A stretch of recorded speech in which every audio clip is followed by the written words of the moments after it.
The cemetery that we will visit today was established in the 6th century by medieval monks who had built a monastery dedicated to Saint Monkna, who was a 6th century bishop from Homepatrick, Skerries. The monks fled Homepatrick when it was sacked by the Danes in 798 AD. When the monastery fell into ruins, it was replaced by a church which was built in 1668.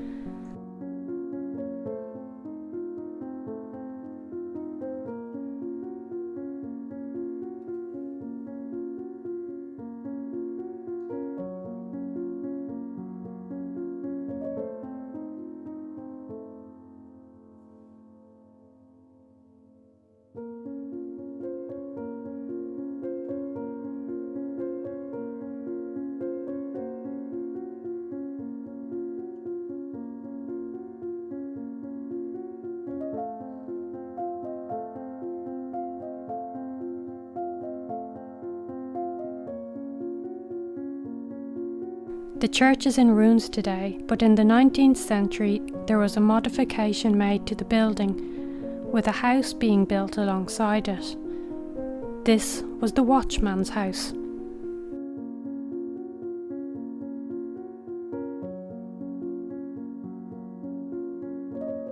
The watchman was there to deter body snatchers who would come in the dead of night to dig up the recently buried, to sell the corpses for dissection to Dublin medical schools. This was a real worry for families of the time.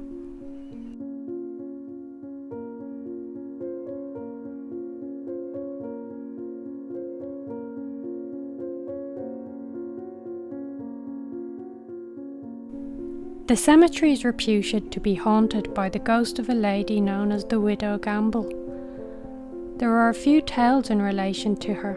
In one of them, she, the poor widow who is believed to have had 8 children, would beg and mend clothes to survive. A wealthy lady who lived in a big house nearby passed her way. The widow asked if she could spare a few coins, but the reply was, "Get away with your pig children." The widow screamed in reply, "May your next child have a pig's head." The lady would later give birth to a baby with a beautiful angelic face. However, a few days later it transformed into a pig's head. The lady vowed vengeance on the widow and had one of her servants secretly poison her. Another tale of the Widow Gamble is that she informed on a group of monks hiding from Cromwell's troops in return for money. They were subsequently arrested and executed. Locals are said to have seen her apparition in the graveyard with a large key in one hand and an axe in the other, her tormented spirit unable to find peace.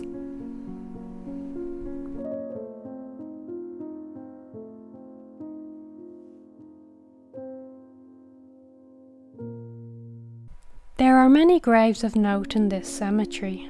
In Dublin Bay in 1807, 2 troop ships, the Rochdale and the Prince of Wales, got into difficulty in Dublin port. Due to it being dangerous, Dublin port was only accessible during high tide. The area was subject to sudden storms and many ships were lost while waiting for high tide, but very little was done before this disaster occurred. On the evening of the 18th of November, 1807, the ships left Pigeon House Docks, Dublin, bound for the Napoleonic Wars.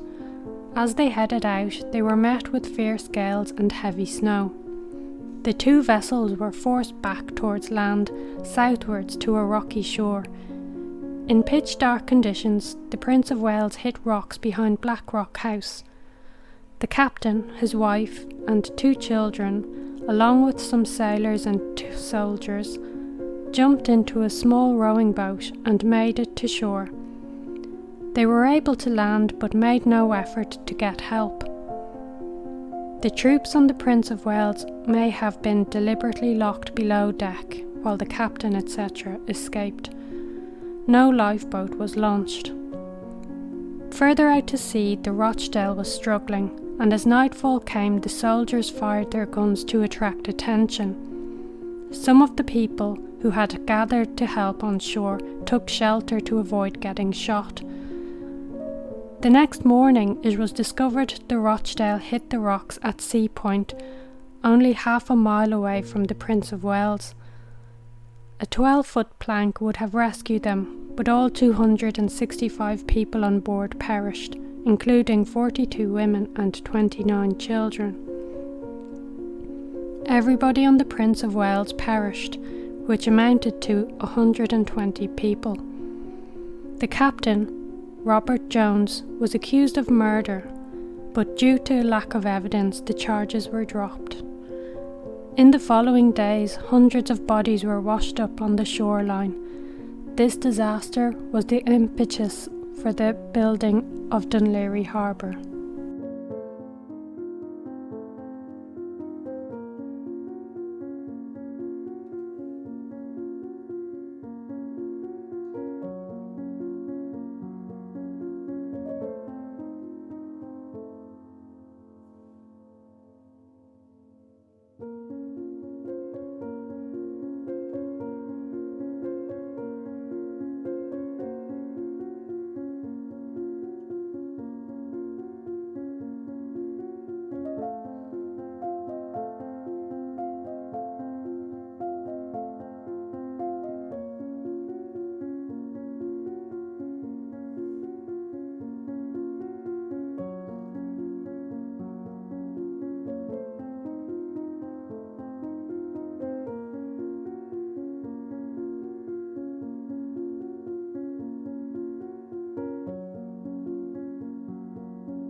A burial of note is that of Joseph Holt. He was a United Irish general and leader of a large guerrilla force which fought against British troops in County Wicklow from June to October in 1798, part of the 1798 rebellion.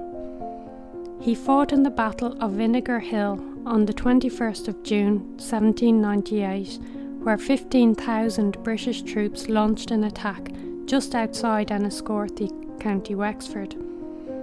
The defeat of the Wexford rebels saw the surviving fractions joining Holt in the Wicklow Mountains. He came to meet them and was given the credit for the ambush and defeat of the 200-strong British cavalry that was in pursuit at Ballyellis on the 30th of June 1798. But due to his fugitive life, his age and family considerations, Holt was prompted to contact his wife through a mediator. Contact was made with Dublin Castle to negotiate a surrender. Due to the castle wanting an end to the rebellion in Wicklow, an agreement was reached. The majority of his command was stood down, and he surrendered himself to Lord Powerscourt. Holt was at the time a notorious United Irishman, whose exploits were reported in both the French and British press. He would be exiled to Australia on board the Minerva in 1799. He returned to Ireland in 1814 and died in Kingstown on the 16th of May, 1826, and is buried here.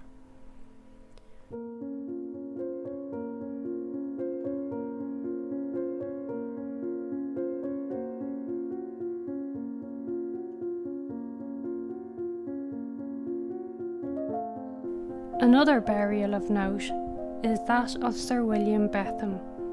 He was the Ulster King of Arms from 1820 until his death in 1853. He had previously served as the Deputy Ulster from 1807 to 1820. He died on the 26th of October 1853 and is buried here with a cast iron monument. The graveyard was closed in 1874 over a cholera outbreak. However, burials continued until the 1950s. During the 1980s, a restoration project got underway. Headstones were reset, old ironwork was restored, and boundary walls were fixed. New trees were planted, and dangerous trees removed. Thanks for watching.